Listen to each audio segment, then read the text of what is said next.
Thank you, Surbhi, so much. And good morning, everybody, and a very warm welcome to all my panelists and participants as well. A huge thank you for removing your precious time on a Sunday morning to be a part of this panel and to give us a patient listening here. What is this session all about? So the session is called as DORI, which is a dialogue on retinal insurance. We have an esteemed panel of clinicians as well as insurance experts whom we will be talking to and understanding the insurance landscape currently in the country and how the inclusion of anti-VGFs or intravitreal injections has improved the access and improved the outcomes for our patients post the regulations or standardizations which had come out from IRDA notification. So not taking too much of time, I would like to introduce our speakers, Dr. Raja Narayanan, Dr. Nishikant Borse, Dr. Namita Bharadwaj, Mr. Aris Rizvi, and Mr. Sushant Anand. So Dr. Nishikant Borse is a very senior retinal surgeon with a 30 plus years of experience. His special interest lies in diabetic retinopathies and AMDs, and he's been practicing since more than 30 years in Mumbai and is attached to hospitals like LH Hiranandani, and he has his own setup as well. He's contributed in a lot of reputed international journals as well as Indian journals. So Dr. Nishikant, welcome on board. Good morning. Doctor, you're on mute. Yeah, I said hi, good morning. Hi, good morning. Moving on, I would like to introduce Mr. Aris Rizvi. Mr. Aris Rizvi is a seasoned professional in the insurance domain, 20 plus years of experience in consulting and in various healthcare industries, from pharma to hospitals to private healthcare players, and now he is with Aon Insurance Broking, and he leads the India practice in the health risk management space. So welcome, Aris. Welcome on board. Thank you, Dr. Shraddha. Thank you, Doctor. Thank you, Aris. Dr. Namita is the chief manager and manages the client relationship in Bangalore, south of Aon Insurance Broking. She is a medico with 15 plus years of experience working in TPAs, managing claims, managing other relationship, especially in the health and benefit space. So Dr. Namita, welcome on board. Thank you so much, Dr. Shraddha. Thank you. Mr. Sushant Anand is a market access leader for Novartis India CPO. He has close to 14 plus years of experience in multiple domains of market access in pharmas. He's a master's in pharmacy from Manipal, and his career spans working with multiple pharmaceuticals, started with Dr. Dr. Reddy's, and then now with Novartis India, in Novartis since more than 9 plus years. He's played a very crucial role in the stakeholder management and the pathway for inclusion of retina and anti-VGFs in this space. So welcome, Sushant, welcome on board. Hi, Shraddha. Hi, everyone. Good morning. Thank you. Okay, so will I be able to share my screen? I will just do that, and let's start. Do we have Dr. Raja Narayanan in this panel? I can't see him. Sir, no, are you there? No, ma'am. Okay, great. So let me just share the screen.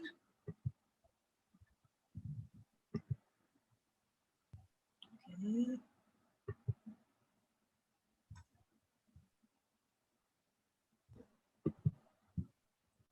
Is my screen visible? Yeah. Yes, ma'am. Yes, ma'am. Thank you. I'll just get a full screen on this. Great. So let's start. So what is DORI per se? It's a dialogue on retinal insurance. And why do we now have to talk about a dialogue on retinal insurance? Because there have been some regulatory changes in the past 2 years in the retinal space in the insurance sector. So this is basically an awareness session on the insurance coverage, and we have speakers from clinical, insurance, pharma on panel to address all your questions. So I would request the participants to ask your questions at the end of the session. we have a small disclaimer which is there. The views and opinions, ideas, etc. expressed here are solely of the participants and the authors. Dr. Nishikant, I think, first question to you when we start discussing, why do you think that there was a need for insurance coverage to be discussed in retinal space or retinal disorders like AMD and DME? Why they are leading cause of blindness? So if you can just take us through the India landscape of, we've always heard only cataract and people don't generally talk about retina. So it would be great if you can just tell us about the landscape in the country on retinal disorders. So thank you, Shraddha. The basic problem is, as we are having more and more life expectancy, we are getting more and more age-related problems for the eye. Secondly, we are getting more of diabetics also in our population that you must be knowing. So the lifestyle diseases are on rise.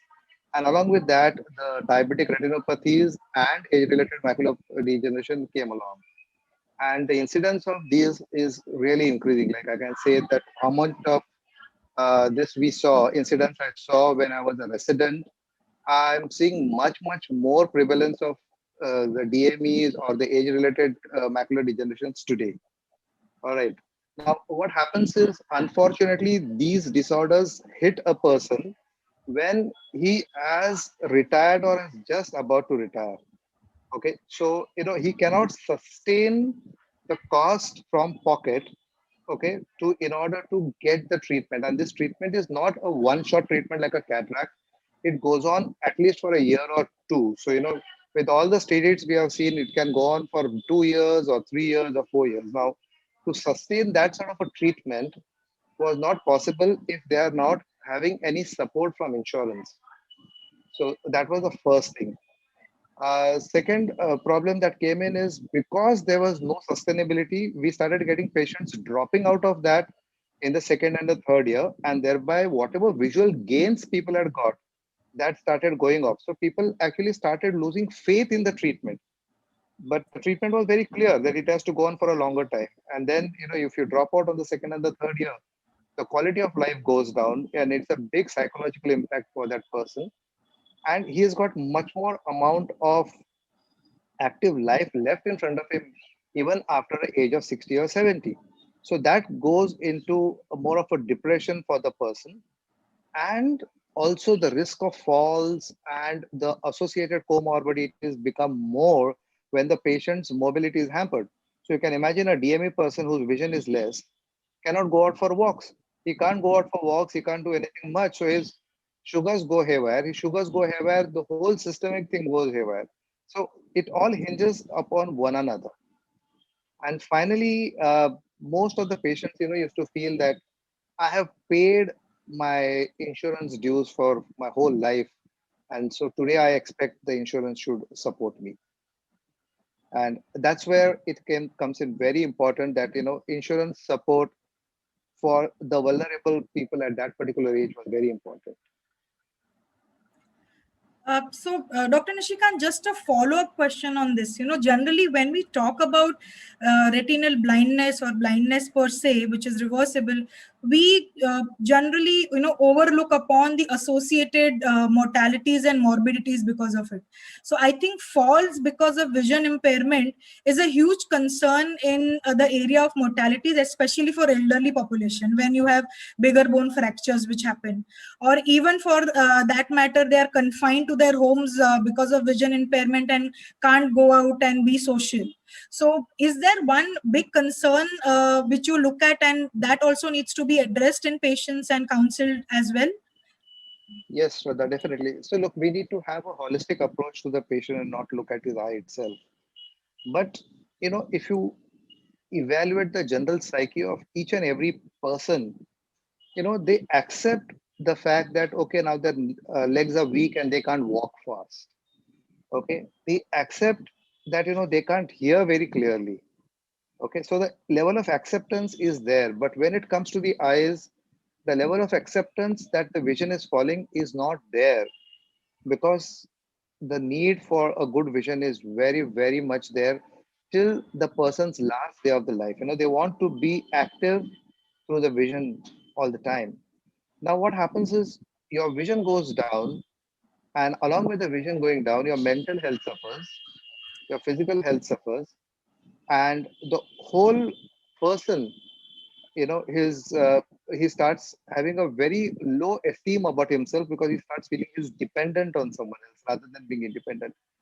And if you look at that holistic approach, then we understand how important it is to preserve the vision of this particular age group so that they are not dependent on others.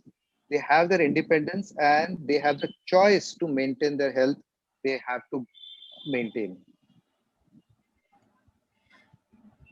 So, doctor, like in your past practice, I mean, since last year, you were seeing anti-VGFs have started getting included now in few policies, and that is an ongoing thing. So, I would, Yes. Ask you this question that how was there a physician's dilemma, before this when there was no access or insurance used to not pay for this? How has your practice changed? And before that, how you used to counsel your patients, or has that practice changed, and has your patients benefited from the changes which has happened over the past 6-7 months, I should say, and maybe before that, if you compare? So, Shraddha, it's a tremendous thing for the patients if they get reimbursement for the treatment because it makes them it helps them making the correct choice of treatment. So because of economic reasons they used to opt for off-label treatments which were not safe and which were not very effective. Okay, now, so the decision was based on the reimbursement not being there. So for economic reasons, they were going in for the second run treatment. So now, first of all, when you put the choice in front of them that these are the anti-VEGF which will suit you the most, when they know they have been backed by insurance, they can make the correct decision to go in for the right therapy for their eyes to get the maximum possible visual recovery. That is the first thing. And that has started impacting the visual outcomes, the clinical outcomes, and getting back the visual restoration for this patient. So, it is a full cycle that happens. So the correct decision leads to the correct treatment leads to a good amount of visual acuity improvement. And that in turn leads to a better life quality for that patient. So just by the insurance cover coming in has made such a fabulous difference for these patients. Number two, they don't feel that they are dependent on their children or anyone for getting economic help. And they feel that independence, that, whatever they have worked for throughout their life, now they are still independent and they can be totally independent and maintain their self-esteem rather than, asking from help from children.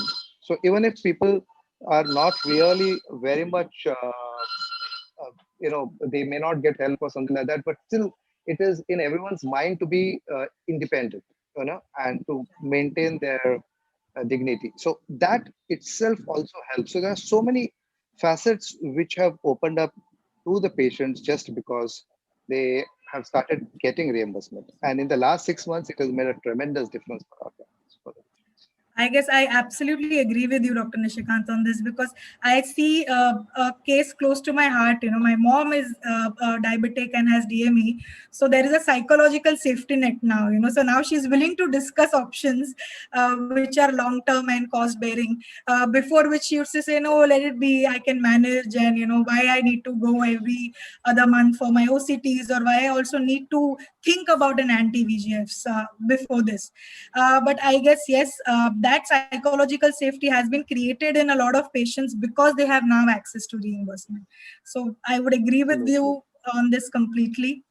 Ariz, actually, the next point of discussion, and the question is for you. What is the role of IRDA in our insurance sector, and how does it govern? Why were the standardizations, inclusions, brought into picture? And so over to you, Ariz. As I'm sharing my screen, you are not visible to me currently on my screen, so I hope you are there. Absolutely, Dr. Shraddha. Am I audible? Yes, you are very clear. My apologies. Unfortunately, there is a problem with my webcam, so I'll have to make do without the camera at this point in time, but I hope you can hear me No, loud and clear. no issues. Yes, we Very can hear good you morning. loud and clear. Very good morning to everyone. So to answer your question, Shraddha, I mean, fortunately, insurance is one sector that is regulated, right?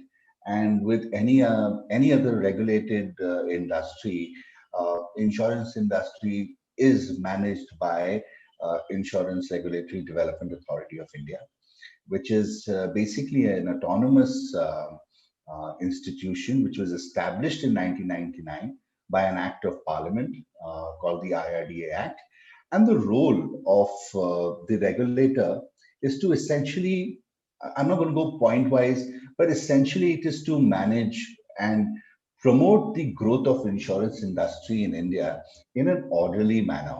And keeping the interest of the insurance policyholders at mind, keeping the interest of the insurance industry at mind, and keeping the overall economic interest of the country, in mind, they play a fine balance act of, regulating the insurance and risk environment in the country. So that answers, your question of, what essentially, is the role of IRDA. So, a follow-on question, Aris, on that is, you think that there would be more modern treatments and innovative medications, which eventually in future also the regulator will think of and give the benefit to the policyholders? Is that thought process there in the industry now in insurance? Because traditionally, historically, we, only hospital indemnities and traditional approaches or procedures used to be covered. So with this move in past 1 or 2 years, and you're seeing some innovative products also coming with the regulatory sandbox being there, do you foresee that there would be drastic changes in how the products are underwritten? Okay, I'm going to say that there are going to be changes. I mean, would they be drastic or not? It's a question. It's a moot point. I mean, there could be differing opinions on that. But change is always gradual. Number one. And number two, would insurance industry be open and acceptable to covering more and more diseases, and more importantly, to cover more and more, treatments that are coming out of the innovation and scientific discovery, etc.? And that answer is yes. But would that happen on its own, organically? The answer is perhaps no. There definitely needs to be a much higher engagement, dialogue, advocacy that needs to be done, not just with an insurance company, but the entire payer environment as a whole, right? Because I personally believe, I mean, I'm going to constrict myself just to insurance, but insurance is only one of the mechanism of funding. There are other mechanisms of fundings also which should be evaluated, but sticking to only insurance, there is enough work and there is a scope of a lot more advocacy work that needs to be done between the physician community, the patient community, and the insurance sector. And we have seen in the past that whenever the regulator has been accessed with good quality treatment data, with good outcomes, right, with your health economic data about the quality adjusted life years, etc., the regulator has taken a view to look at the patient's interest and has moved accordingly in that direction. So Aris, maybe you are seeing the slide. So there is always this one question in people's mind, and even, maybe common public as well, that today, if we take the insurance product, will we get our reimbursements from next month onwards? Or how will these inclusions affect us? And what is the new Arogya Sanjeevani policy? So if, a bit of clarity on that if I go ahead and buy insurance policy for myself, would I be eligible to getting my reimbursements from day 2 or next month? I think, Dr. Shraddha, the first point of buying an insurance policy is, please don't buy a policy when you need the treatment next month. right? Because that goes against the basic tenet of the whole insurance principle, and includes something called an anti-selection bias, right? If you are buying something because you intend to use it, insurance is a risk management product, and you actually need to buy this product in the best years of your life, when you actually feel that you would never need insurance, and that's the time that you really need to buy, right? Now, specific to our remit of conversation here, uh, earlier, as you are aware, that some of the treatments, and that including the one that we're discussing here, were specifically excluded from the policy. But come 1st of October 2020, the regulator said that now no longer these can be excluded. However, of course, there are some caveats, right? There is a caveat of waiting period.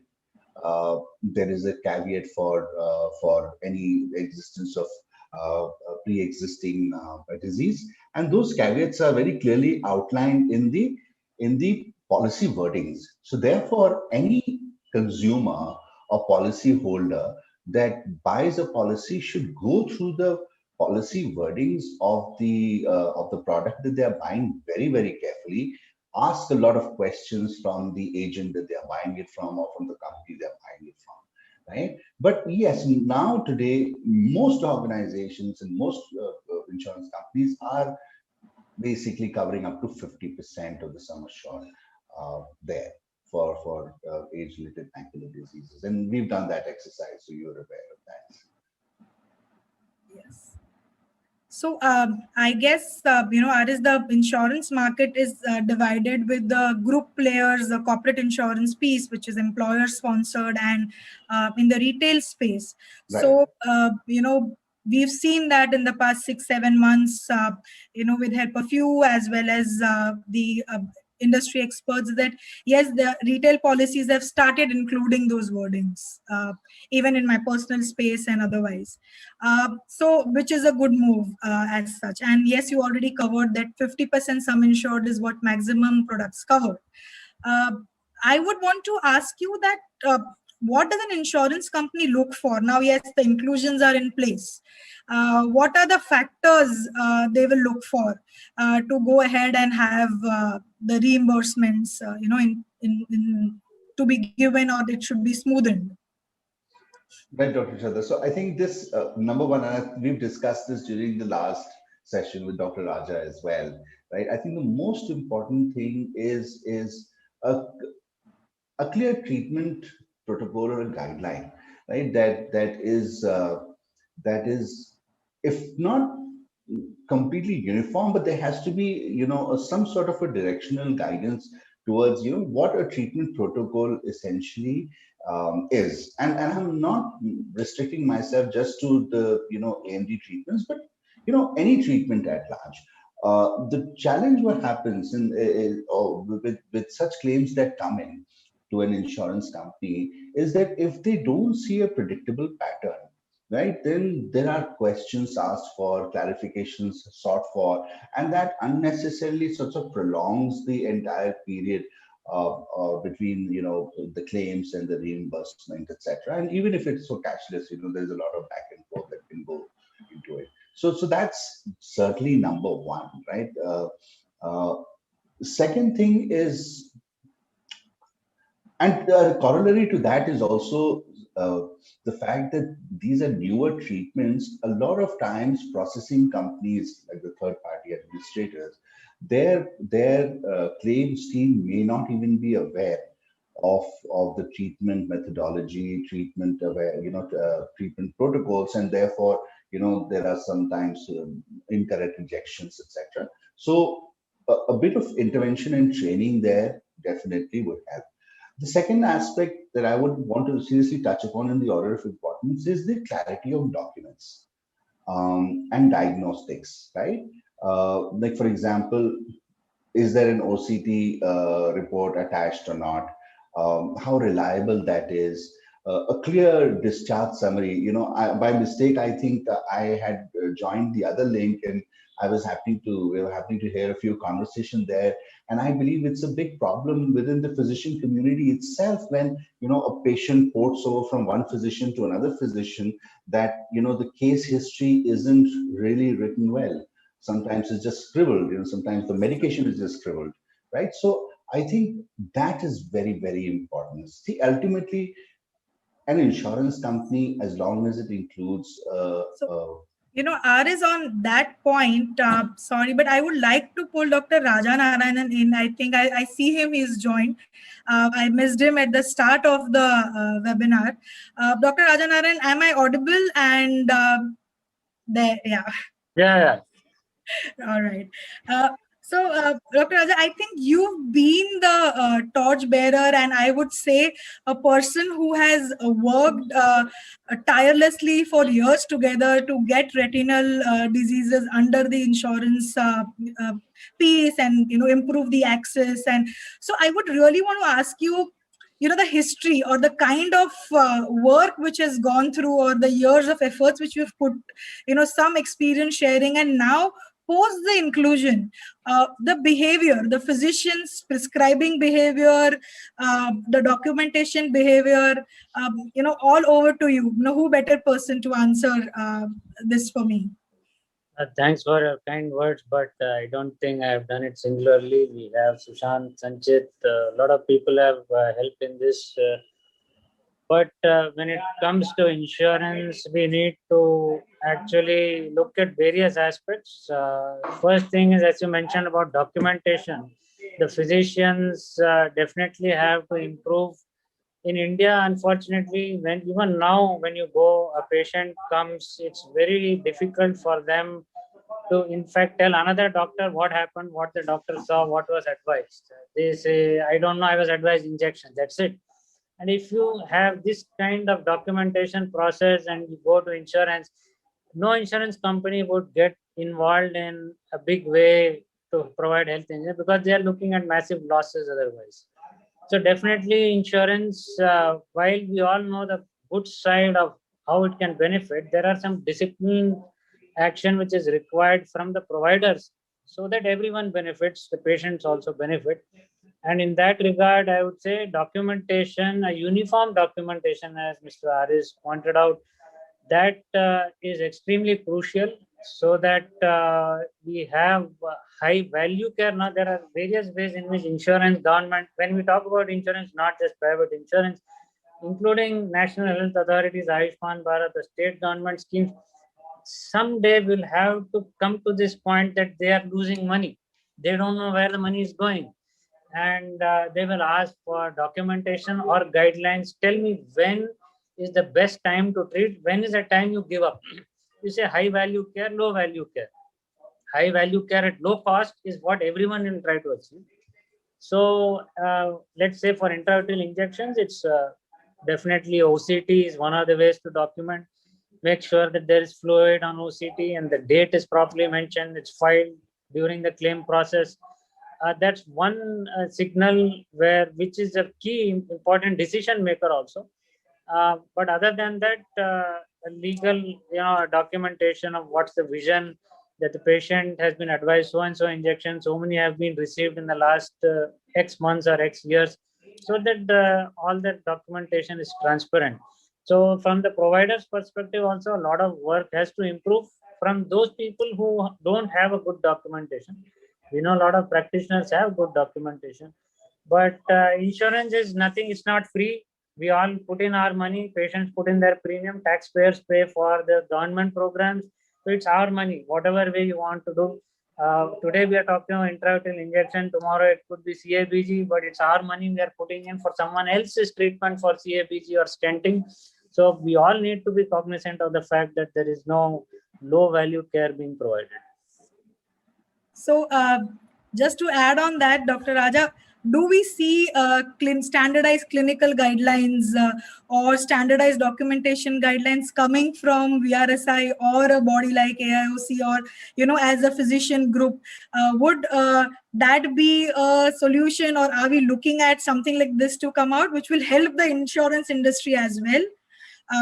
what are the therapies and what would be the indications. So any such like a 2-pager or standardized guidelines coming from the groups?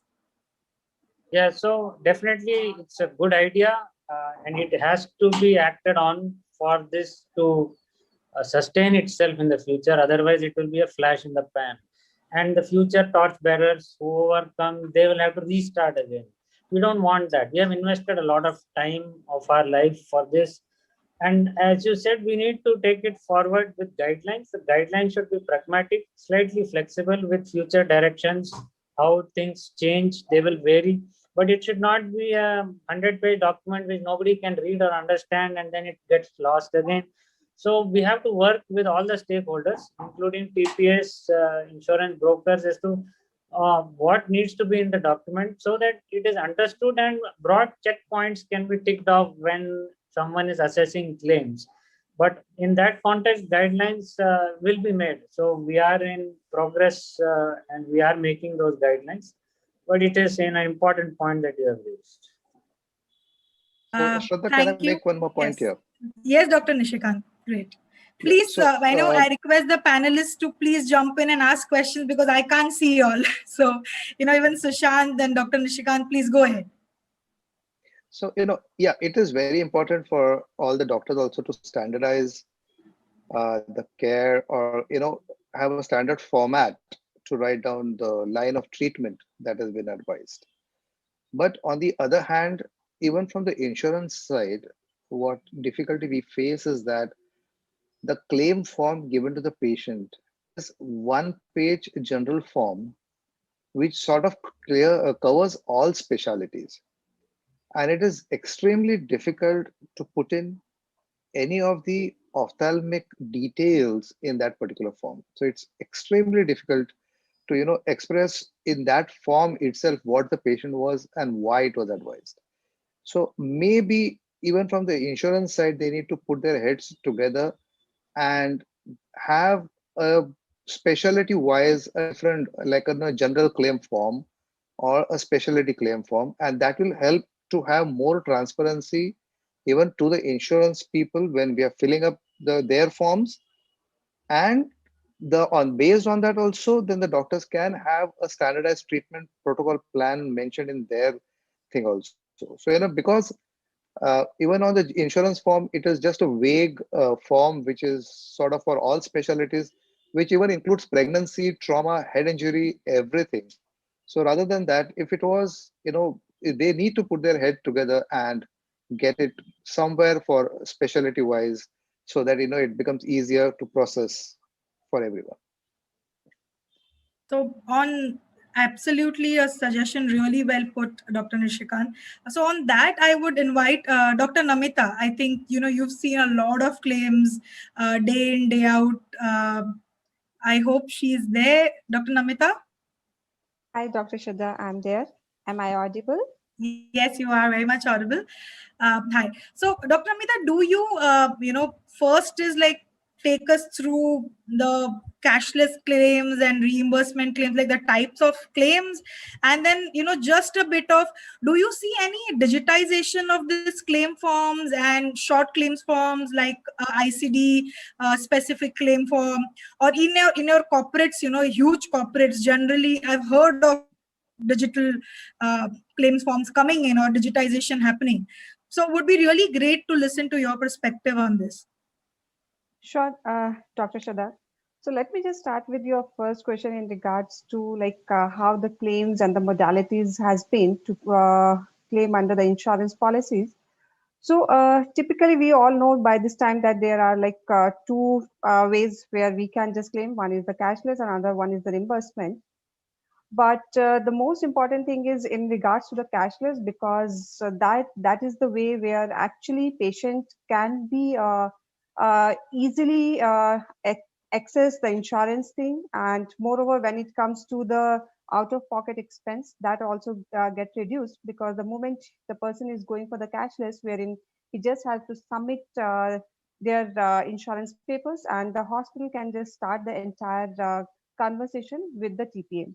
So this is one of the modality which actually helps us in reducing the overall claim cost also, because there remains a fixed package cost which has already been pre-negotiated with the hospitals. So that has always been been the preference for all the corporates as well as for the retail customers. So in that particular regards, in fact, the hospital has to be coming forward to getting it network and the having a pre-defined packages. So that will help us out in getting a better claims outcome. So another part to it is basically the reimbursement. So reimbursement is another way of submitting the claims. But typically what happens, the patient has to submit the claims, and there will be so many back and forths which will be happening, because he has to go submit the claims to the TPA. And in case if there is any queries coming up, there is any deficit of the documents, then they themselves have to go back to the hospital for getting the clarity. And as rightly been mentioned that yes, claim form in case if the documents are not being properly filled, because as a third party or as a insurer, we are only dependent on the documents, how the documentation has been. So in case if there is any there is no proper final diagnosis been provided, or there is no medical history, and since when the patient is been suffering from that the particular disease, so it really becomes challenging for the TP as well as the insurance company to adjudicate the claim. So it is basically the responsibility from the hospital as well as from the customer to have a proper documentation, whether it has been the cashless or the reimbursement. So in that particular documentation also, I would say there are a couple of points which we have to be cognizant of, because the medical history is one part of it which doctor can fill in, but there are other documents as well wherein there has to be supporting investigations. Whenever the diagnosis has been done, there has to be a proper, whether it has been OCT or any other investigation report. Apart from this, in case of surgical procedures, sometimes we do need surgeon notes. So that also, if clearly been mentioned, and the supporting invoices and the stickers becomes very much helpful to understand the kind of treatment which has been given to the patient. Apart from this, sometimes what happens is basically patient, they missed out on certain aspects in regards to the coverage, which we have been discussing earlier. Because as a person, when I go, I presume that yes, I have taken the policy and I must be covered for my treatment. But they can be as Aris mentioned, there can be the waiting periods. There will be 24 months waiting period, or 48 months waiting period. So from an insurance perspective, insurable interest starts as per the policy terms and condition itself. So we need to be aware of that since when. So while a patient comes to the hospitals, we need to do a proper counseling. There has to be a team who can guide them, who understand a little bit about the insurance, because the TPA has this person should be able to guide them in case if there is any requirement of the previous policy details, especially for the retail customers, if I have to talk about, because corporate policies, there will not be much of the challenge because all these waiting periods gets waived off. But Right. from a retail customers, it's better to tell them to take out all their previous insurance coverages details as well as the policy documents, because then it makes the entire process hassle-free. So these are some of the key points which we need to be aware of while interacting with the patient, as well as initiating with the cashless or the reimbursement modality. So, Dr. Namita, one last question. In case a person is not happy, so what are the grievance handling mechanisms? Where do a person reach out if it is, the claim is not paid, or it is paid partially, and they feel that they need to write to somebody or reach out somewhere? Are there any mechanisms to reach out to address those grievances of patients? Certainly there are. So as IRDA has laid down all the processes. So when we talk about grievances, first of all, in case if the cashless, we say, if the cashless case has been denied, it is always prudent that the patient should submit that claim for the reimbursement, because there can be the possibility at the time of cashless there has not been a proper details been provided and the patient got discharged and later he has submitted it for the reimbursement. So reimbursement claims give much more time to the TPA to reevaluate the case. But in case if it is still been denied, the patient can reach out to the grievance cell of the insurer. But still, if they are not satisfied with that, they have the ombudsman court. So they can just refile the case with the ombudsman as well. So there is a proper mechanism where the insured person can reach out to the insurance company and further to the ombudsman court. So I think Dr. Namita, thank you. And I guess one important point for us also to take away, if there's a cashless denial, nobody tries to put the claim for reimbursement. They always feel if cashless is denied, it is going to be denial. So a very good point here that even if a cashless is denied, the claim has to be put for reimbursement. So thank you for that. And, I would like to invite Sushant here, and, Dr. Raja is already there here.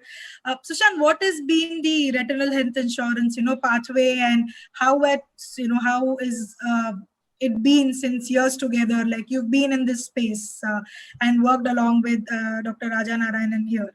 So can you just, talk about this, and what challenges do you see eventually, even after the inclusions which have happened? What would you see coming in the coming years, like next 2-3 years? Sure. Thanks, Shraddha. First of all, thanks to my fellow panelists and Dr. Borse, Dr. Raja, Namita, and Aris. I think I'll just sum it up as you clearly see on the slide. It's a multi-stakeholder advocacy that we have gone through in the initial part of the discussions.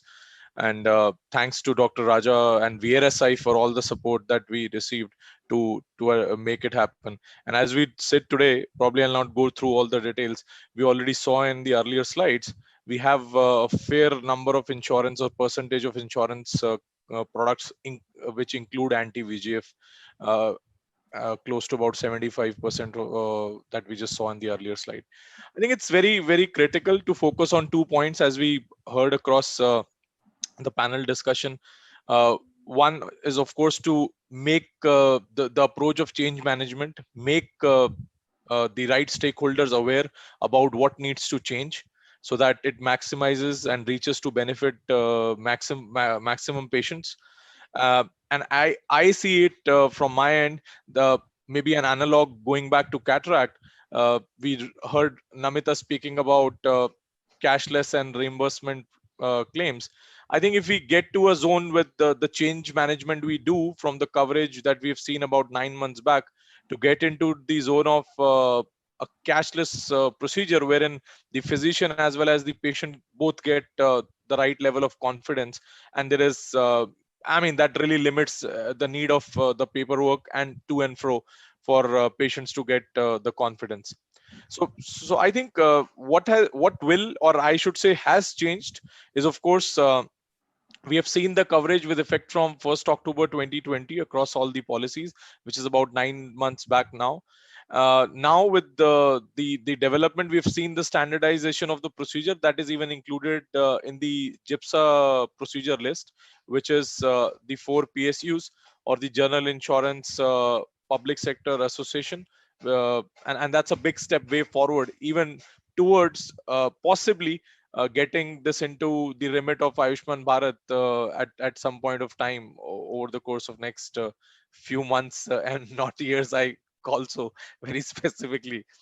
I think the need of the hour is also, of course, to look at understanding the perspective of all the stakeholders involved. So if there is someone who is going to reimburse it, the payer, probably there are ways of working, and probably if that is taken into light through more clarity on the treatment protocol, which Shraddha you alluded to and Dr. Raja shared the thoughts, maybe more transparency that can be brought in terms of detailing out the overall cost, I think will certainly help us to take this into the direction wherein this gets into the zone of cashless minimizing the paperwork, as I mentioned earlier, and ultimately, as Dr. Borse started with the conversation with, lead to better outcomes for patients, not only getting onto the therapy but complying to the therapy uh, to ensure that there are desired outcomes with the administration of the drug.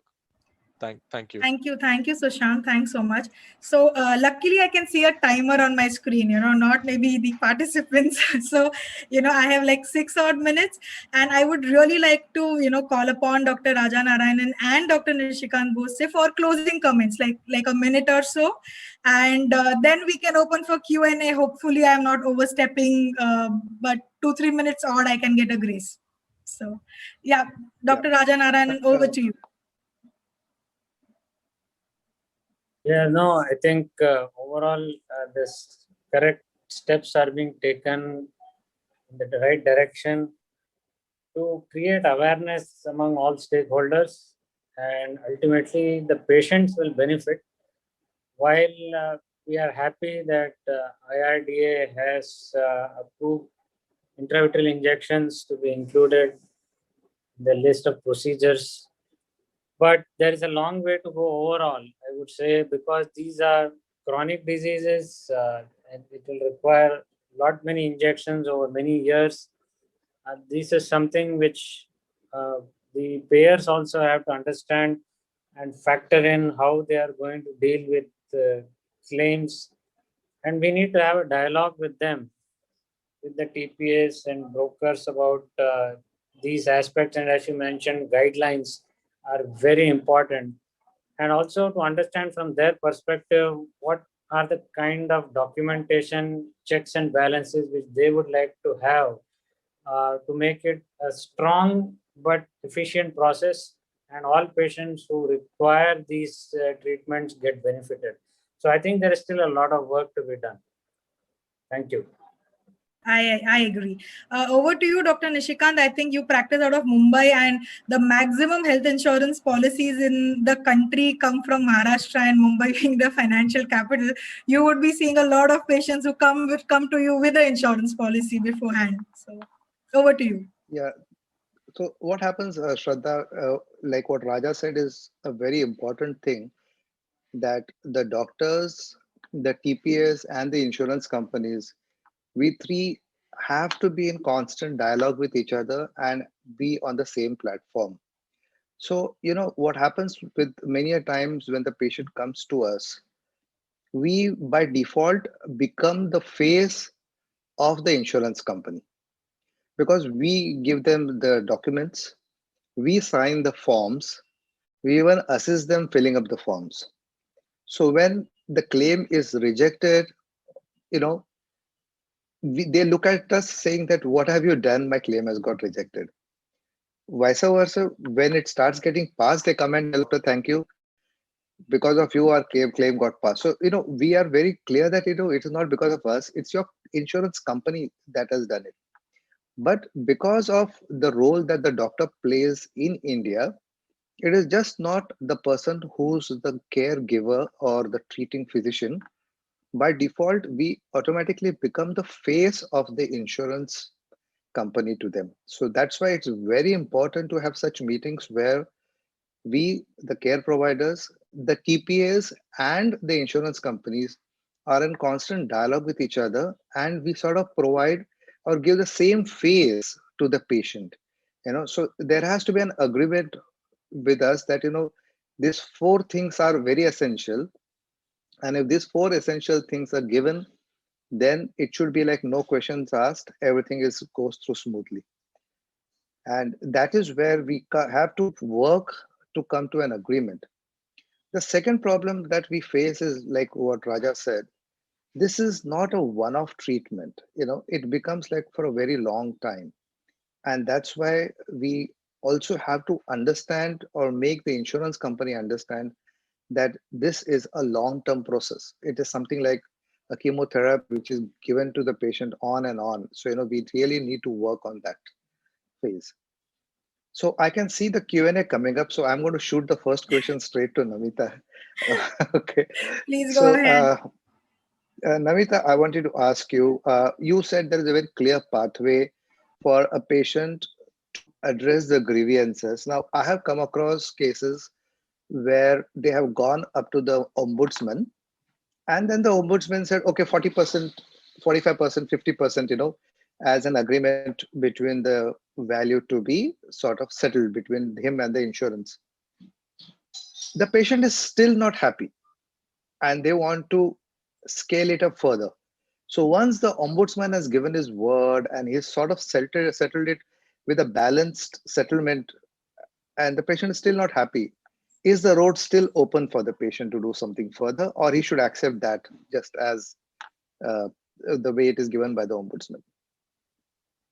So the final authority lies with the ombudsman, because in case after the complete the review of the claim, so then this is the final decision been given by the ombudsman court. So the next level is, because in case still if there is any chance, then IRDA is the only authority who can be approached for it. But otherwise, ombudsman court is the final decision maker, because as per the policy terms and condition and from the medical conditions, from all the perspective, the claim has been reviewed, and then only the final decision will be given.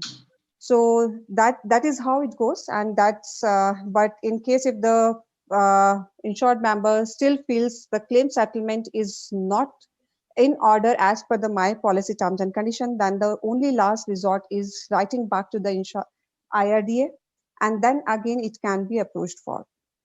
To add to that, Dr. Bose, I think finally the ultimate recourse that any citizen of the country has is the courts. Right. And they can always approach the Indian judicial system for redressal there. However, we also know the reality today. The reality is that our legal system and our courts are extremely backlogged, and therefore this could be a long, drawn-out affair. Having said that, we've seen wins there, especially around AMD disorders and AMD payments, reimbursements, where there have been legal judgments in the past favoring the policyholders. But that should be really the element of last resort, because it's a long drawn out affair. It saps a lot of energy out of any average citizen, and it is also an expensive affair. And if you're in for a long haul, then of course, you have the last recourse in the courts of the country. All right. Now, the second question is, which is very commonly asked to us. You must have known that in anti-VEGF injections, our first advice is to take monthly doses initially, which are given monthly for 3 months. The most common question asked to me is, doctor, should we submit 3 different claim forms when I'm submitting for reimbursement, or should we say that these 3 are the loading doses and submit it together? So what is your advice for the patients on that? I think Dr. Namita would be, better person to answer this. Sure, Aris. Namita? Yes. So typically how it happens is, in case if it's a monthly intravitreal injections and the injections, so it has to be a separate claims, because similar to the like chemotherapy and dialysis, the validity of any of the treatment remains maximum up to 30 days. So 30 days, again, there has to be a fresh claim form which has to be raised, and then only the fresh evaluation will be done, how the treatment has been and the entire. In the first claim, submission, the protocol, as we discussed, that guideline in the protocol can be mentioned that it is going to be for the next 3 months. But the claim has to be a separate claims with every, either it has to be cashless or reimbursement, but separate claims forms have to be submitted. All right, thank you. So I think, are there any other questions on the chat, or anybody who wants to just unmute themselves and ask us? Surbhi, over to you.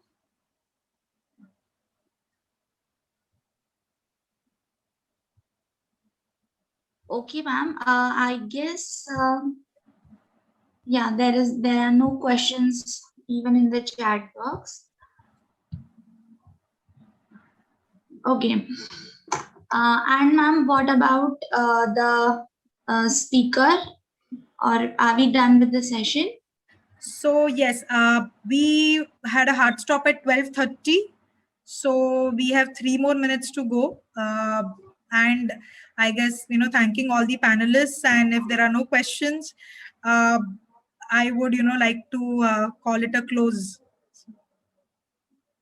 Thank you, Dr. Shraddha. Thank you, Dr. Raja. Thank you, Sushant.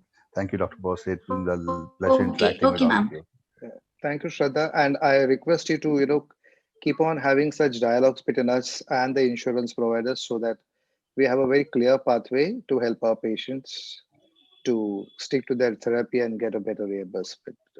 For Dr. Nishikant, we have a really long way to go. So planned a lot of things, like meetings with insurers, TPs. In fact, even hospital counselors, you will see futuristic some meetings coming up to educate them, because I really understand the clinicians in India, especially with the population base we have, they don't have time to counsel the patient on insurance perspectives. So if you have assistants and counselors who are there in the hospitals, in especially smaller eye hospitals, and if they are aware about guidelines and documentations and all, because it's non-clinical, for that matter, it will be a huge helping hand to our retinologists and surgeons.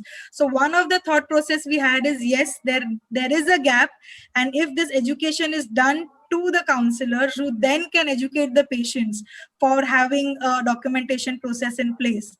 So we will be addressing that sooner, and we'll reach out to you. So always your support is needed in those grounds. Or I would say, we should have a dedicated helpline numbers where, there are 3 to 4 insurance counselors. Rather than each clinic giving a separate thing, we should just say, okay, you call this number and you get all your doubts solved about the insurance. That will be a very nice thing if happens. Absolutely, Dr. Nishikant. And I'm happy we are working on those lines, and you will, listen or, hear about it sooner than later, I would say. But hope thank so, you so sure. much for your time. I know I've been bothering you and Dr. Raja both yesterday, day before. So thank you, Dr. Raja. Thank you, Dr. Nishikant, and Dr. Namita. Thank you so much for joining in. Aris, as usual, you've been really of a big help to, come on our panel. Sushant, thank you for your time as well. So thank you, everybody. Surbi, would we leave the meeting? Are we allowed? Yes, ma'am. Yes, ma'am. Yes, sure. Thank you so much. Thank you very so much. much. you. Thank Thank you. you. Thank you. Thanks, Thank you all everyone. the doctors Thanks. for having this wonderful session. Thank you so much. Thank you. Bye-bye. Thank you. Bye.